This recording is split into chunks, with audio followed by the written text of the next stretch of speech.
దేశానికి గతి గమనాన్ని నేర్పినటువంటి ఇవాళ ప్రపంచంలోనే 5 అడ్వాన్స్డ్ ఫుల్లీ డెవలప్డ్ కంట్రీస్లో మన భారతదేశం ఒకటిగా చేరటంలో ప్రధాన భూమికి పోషించినటువంటి పెద్దలు, గౌరవనీయులు, స్థితప్రజ్ఞులు శ్రీ మన్మోహన్ సింగ్ గారికి నివాళి అర్పించేటువంటి కార్యక్రమం.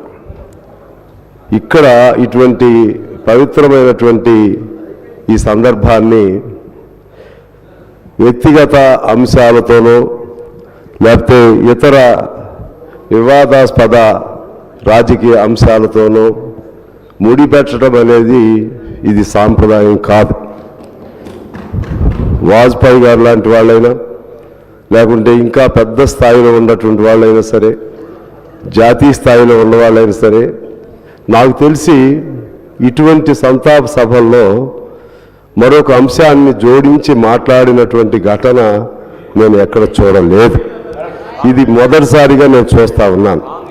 ఇక్కడ నేను మీ దృష్టికి తీసుకురావాలి. మన మిత్రులు కేటీఆర్ గారు మాట్లాడారు.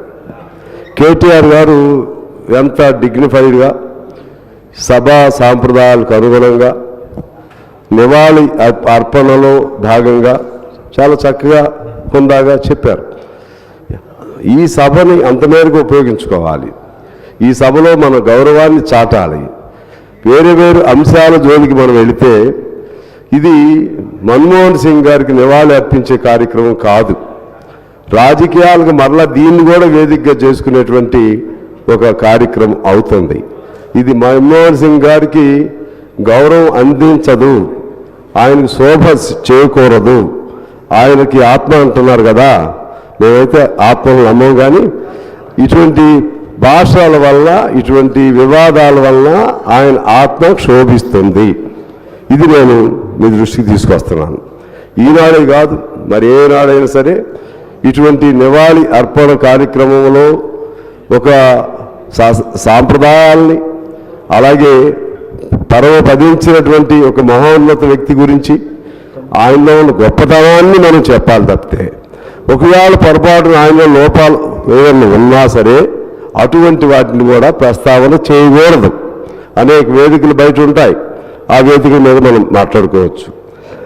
ముఖ్యంగా ఈనాటి ఈ కార్యక్రమాన్ని ఉద్దేశించి మన్మోహన్ సింగ్ గారి గురించి చెప్పాలంటే, ఆయన నిజాయితీకి, నిబద్ధతకు నిలువుటద్దం మన్మోహన్ సింగ్ గారు. ప్రక్కనే అనేక ఇబ్బందులు, ఆయన యూపీఏ సెకండ్ టైంలో కొన్ని ఇబ్బందులు ఎదుర్కొన్నారు.